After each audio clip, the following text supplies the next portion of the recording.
I want to talk about Hollywood, Donald Trump, and the Kennedy Center. And I know that sounds weird, but it is a thing because recently Donald Trump named him the head of the Kennedy Center committee. He's the chair of the Kennedy Center now. I thought that was very, very funny. I was like, is this ever happened before? Apparently, this is the first time that has ever happened. The previous head of the Kennedy Center, what was his name? Dave Rubenstein. He was appointed by Obama in 2010, and he's been in charge ever since. Okay, so like all the way through Obama's first and second term, through Trump's first term, through Joe Biden's term, and now Trump's like, I'm going to put myself in charge of the Kennedy Center again, and immediately a bunch of artists that were connected to it started canceling performances, and they're all making statements, and what I think is sad about this is one of the things that Trump did when he got elected is he appointed special envoys to Hollywood like Mel Gibson and Jon Voight, so he clearly wants to at least try to make inroads back into entertainment and culture, but the second this happened, they lost a bunch of musicians. Ben Folds, which I haven't thought of in a decade and a half. That's why I did it. Canceled a performance. Shonda Rhimes, who was on the chair committee there at the Kennedy Center, she's obviously a very, very big time movie producer and television producer. She left, and then Issa Rae, who's also a performer, they left. Dave Rubenstein was kicked out, and I was curious as to like, look, I know what the Kennedy Center is, but I never really understood like what the purpose of the actual organization was. And apparently they said it's supposed to be like it was created as a natural cultural center for the United States to promote performing arts and to celebrate American art and culture. Yeah. And that's important. And it's one of those things where right now there is a great opportunity for artists that actually, if they talk about bridging the gap between the political divide, this would be a great opportunity to try and get together and actually work with people of opposing viewpoints to promote good art. Totally. Thoughts? I agree 100%. Yep.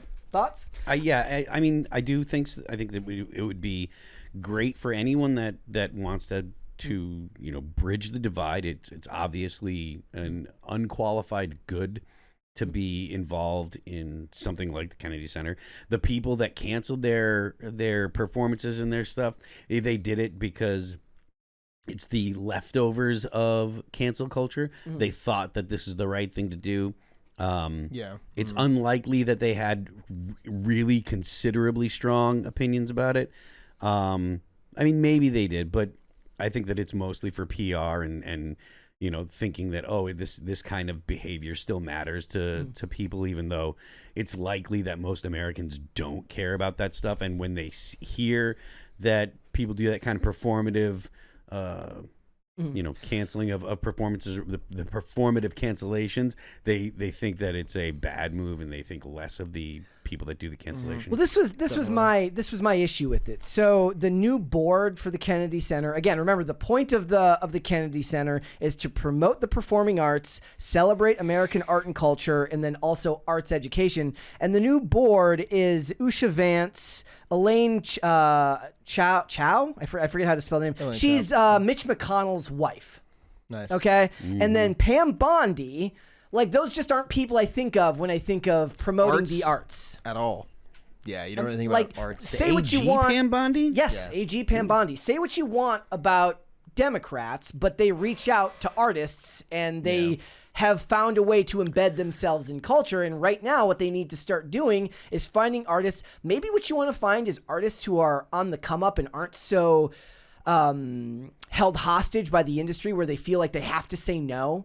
Like, you have to find artists that are willing to be brave and start taking on these roles. I did just see yesterday, it was the most random thing I've ever seen in the world, that speaker Mike Johnson was hosting Boys to Men. Nice. Yes. Did you see that? I tweeted about that last night. I thought it was great. I felt like I was reading something. I felt like I was reading a troll article. No, that sounds real. A big fan of Boys to Men. Yeah, they're quintessential legendary. 90s. Yes. Legendary artists. Life was better when Boys to Men was making R&B music for you to dance to with your girlfriend. Yeah, very true. Or roll around a roller rink with. That's exactly what you do to Boys to Men. That's literally like from Motown Philly. from my childhood. I remember Finn remembers back in the day in the 90s going to the roller rink. It was like with rollerblades, obviously, and going around a circle. If you had, I think there were roller skate rinks as well back in the day, but Yeah, just like a hockey rink.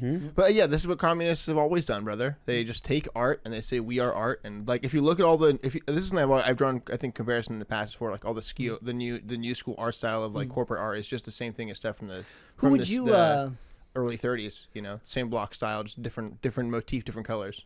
What artists would you like, knowing who kind of falls in line with political beliefs now, like who is somebody you think could bridge the gap here? Like I thought of Carrie Underwood, given the performance at the... Yeah. She's the type of artist that you should have involved in the and there was a television show that I was just watching that she was in. She's on like American Idol, right? She's like a judge on American Idol? It was an episodic TV show that I was watching with my girlfriend. Nashville? No. But it doesn't matter. Point is, it was Cobra Kai.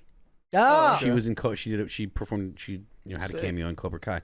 And yeah, I mean, I think that she'd be great to kind of do that kind of stuff. But I mean, look, anyone that has a decent fan base now that says I'm going to, and when I say decent fan base, I don't mean really really really big, because honestly, who the f cares about Ben Folds 5?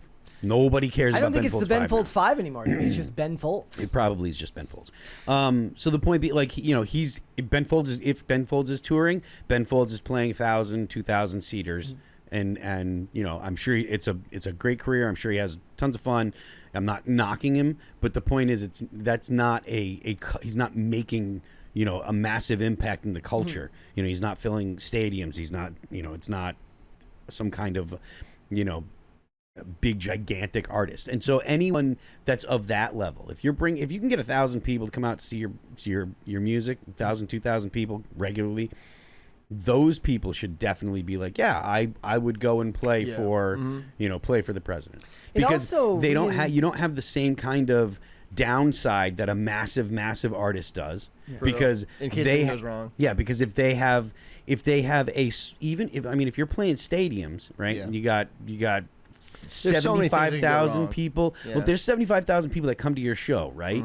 All it takes is 1,000 people in that town to be bummed that you're doing this, to make it look like there's a massive amount of people. Even though there's 75,000 people that'll come see you, 1,000 people are bummed out. That means there's 74,000 people that are like, I support this, or at least I don't care about it. Right. But the 1,000 people make a big stink. Yeah, stats don't lie. Yeah. It's like the statistic that you use for cell phones. Like if you ship cell phones, you ship 1 million cell phones, and you have 1% fail rate. That still means like 100,000 cell phones. Yeah, it's a lot of people that are just like, man, my cell phone doesn't work. Yeah. So the consequences of an artist that has 1,000, 2,000, 3,000 people a show or whatever, the consequences of them saying, hey, we shouldn't really get all so upset about politics, and we should leave politics at the door, and it's okay to go ahead and perform for people you disagree with, or just because I'm performing here doesn't mean I support and endorse all of the policies of this particular president.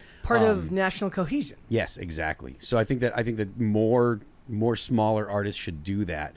Like Ben Folds 5, or Ben Folds. It feels like that could actually be a step forward towards bringing people back together and decentralizing away from the power that a lot of the major labels and the stars that have kind of pulled all that power into their orbit. Yep. If you give more artists that are smaller the opportunity to be part of that stage, it helps move things forward, and then they grow on a platform, and they've built an audience on that platform of people who are willing to look across the aisle and take the art for what it is and see it as a symbol of America rather than a symbol of one party or another, because there's always going to be shifts in administration anyways. Yes. Right? Absolutely. So I would assume, and again, I don't know 100%, but I'm assuming that if the head of the Kennedy Center was through Trump's administration, that he didn't leave just because Trump didn't think about it and didn't say anything and nothing ever came up and just allowed them to operate as it was. I do kind of find it weird that he appointed himself the head of the...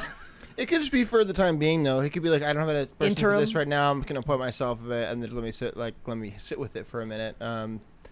I mean, I don't think Donald Trump is also someone that's maybe like clued into like the performing arts, especially. And the performing arts is like piano performances. See, that's what it's like when I think of like virtuosos. Pam Bondi, like the Maybe she slays, man. What if she's she really rips into on guitar? keys? She could be super good on guitar. She could shred with an axe. When I see a bunch of never know. politicians there, I'm thinking of symphony. Right. And, That's what it is. And the theater. The I'm not pops, thinking of yeah. the stuff that actually resonates with symphonics, the and then it's also like dance performances. It's also like, but it can also just be a concert. You know what I mean? Like it can be anything.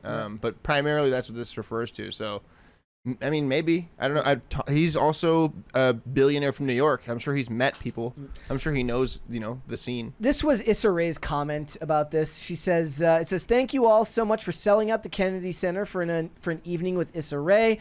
Unfortunately, due to what I believe to be an infringement on the values of an institution that has faithfully celebrated artists of all backgrounds through all mediums, I've decided to cancel my appearance at this event. So I guess because the prevailing Diversity. narrative is still that Donald Trump is a racist, Yep. that he that's why they would cancel that performance. That's like, it's just like, it's so like, even my friends in music have been reacting to how tiring it is. That it's like, yo, everyone's aware of this issue. Like, does it have to be your art's just?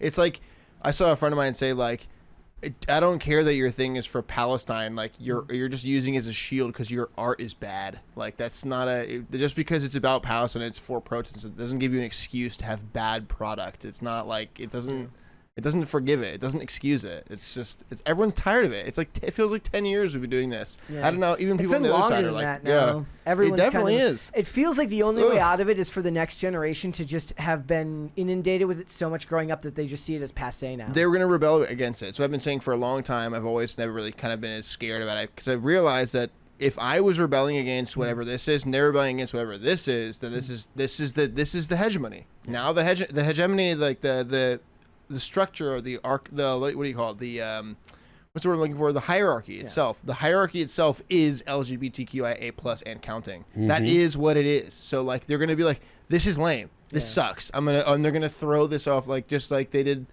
to achieve what it is now. Yeah. It's the same thing. It's been a tale as old as time. That's what kids will always do. They'll always rebel directly against their mother and father. God, I hope so. Thanks, millennials. Me too. Yeah. Thanks, millennials. Thanks for watching. Listen to full episodes of Pop Culture Crisis on Spotify. Keep up with us on social media and make sure you subscribe and ring that bell so you never miss the show. Bye, guys.